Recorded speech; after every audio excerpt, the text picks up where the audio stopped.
സർവകാല record വിലയിൽ നിന്നും സ്വർണം താഴേക്കിറങ്ങി. ആഗോള വിപണിയിൽ മാറ്റം സംഭവിച്ചതാണ് കേരള വിപണിയിലും പ്രതിഫലിച്ചത്.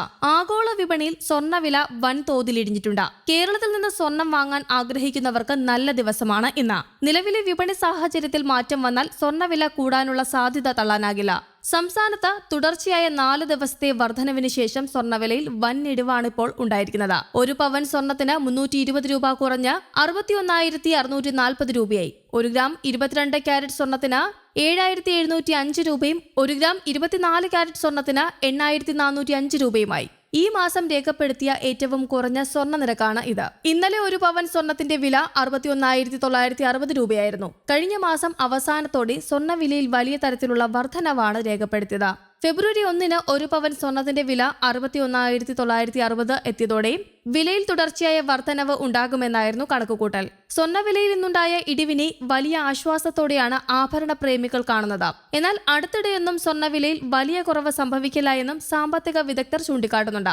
ആഗോള വ്യാപാര യുദ്ധം അനിശ്ചിതത്വം കൂട്ടുമെന്ന ആശങ്കയിൽ വൻകിട ഫണ്ടുകളും വിവിധ കേന്ദ്ര ബാങ്കുകളും സുരക്ഷിത നിക്ഷേപമെന്ന നിലയിൽ സ്വർണം വാങ്ങിക്കൂട്ടുകയാണ്. ഇപ്പോഴത്തെ ഈ സാഹചര്യത്തിൽ രാജ്യാന്തര വിപണിയിൽ സ്വർണ്ണവില ഔൺസിന് $3,000 കവിഞ്ഞു മുന്നേറിയേക്കാം. ഇതോടെ ഇന്ത്യയിൽ പവൻ വില 65,000 കടന്നേക്കും. ഒരു വർഷത്തിനിടെ സ്വർണ്ണവിലയിൽ 32% വർധനവാണ് ഉണ്ടായിരിക്കുന്നത്.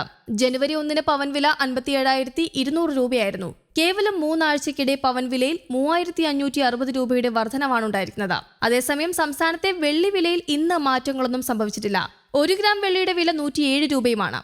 അന്താരാഷ്ട്ര വിപണിക്കനുസരിച്ചാണ് ഇന്ത്യയിലെ വെള്ളി വില നിശ്ചയിക്കപ്പെടുന്നത്. ഡോളറുമായി താരതമ്യം ചെയ്യുമ്പോൾ രൂപയുടെ വിലയിൽ വരുന്ന കയറ്റിറക്കങ്ങളും വെള്ളി വിലയെ സ്വാധീനിക്കാറുണ്ട്. അതേസമയം വെള്ളിയുടെ വില കുതിക്കുകയാണ്. ഗ്രാമിന് 3 രൂപ ഉയർന്ന് 104 എന്ന നിരക്കിലെത്തിയിട്ടുണ്ട്. ആഗോള വിപണിയിൽ സ്വർണ്ണവില വലിയ തോതിൽ ഇടിഞ്ഞിട്ടുമുണ്ട്. കഴിഞ്ഞ ദിവസം ഔൺസ് സ്വർണത്തിന് $2,800 മുകളിലായിരുന്നു. ഇന്നത് $2,778 വീണത്. വരും ദിവസങ്ങളിലും നേരിയ ഇടിവിന് സാധ്യതയുണ്ട് എന്നാണ് വിലയിരുത്തപ്പെടുന്നത്. ഓഹരി വിപണിയിലും ഇടിവ് തുടരുകയാണ്. അമേരിക്കൻ പ്രസിഡന്റ് ഡൊണാൾഡ് ട്രംപിന്റെ പുതിയ തീരുമാനമാണ് സ്വർണ്ണവില കുറയാൻ കാരണം. അയൽ രാജ്യങ്ങളായ കാനഡ, മെക്സിക്കോ എന്നിവിടങ്ങളിൽ നിന്ന് ഇറക്കുന്ന ചരക്കുകൾക്ക് നികുതി കുത്തനെ വർദ്ധിപ്പിക്കുകയാണ് ട്രംപ് ചെയ്തത്. മറുപടി എന്നോണം ഇരു രാജ്യങ്ങളും അമേരിക്കയിൽ നിന്നുള്ള ചരക്കുകൾക്കും നികുതി കൂട്ടാൻ തീരുമാനിച്ചു. ചുങ്കപ്പോര് തുടരുമെന്ന തോന്നലിലാണ് വിപണിയിൽ ആശങ്കയ്ക്ക് ഇടയാക്കിയത്. അമേരിക്ക ചൈനയ്ക്കെതിരെയും ചുങ്കമുയർത്തിയിട്ടുണ്ട്. ട്രംപിന്റെ നടപടിയെ തുടർന്ന് ഡോളർ കരുത്തു കൂടി. ഇതോടെ സ്വർണം വാങ്ങാനുള്ള മറ്റ് പ്രധാന കറൻസികളുടെ ശേഷി കുറയുകയായിരുന്നു. ഡോളർ സൂചിക 109ലേക്ക് കയറി. വൻ മുന്നേറ്റം ഡോളർ നടത്തിയതോടെ ഇന്ത്യൻ രൂപ ചരിത്രത്തിലെ ഏറ്റവും ഇടിവിലായി. 87.17 എന്ന നിരക്കിലാണ് രൂപ.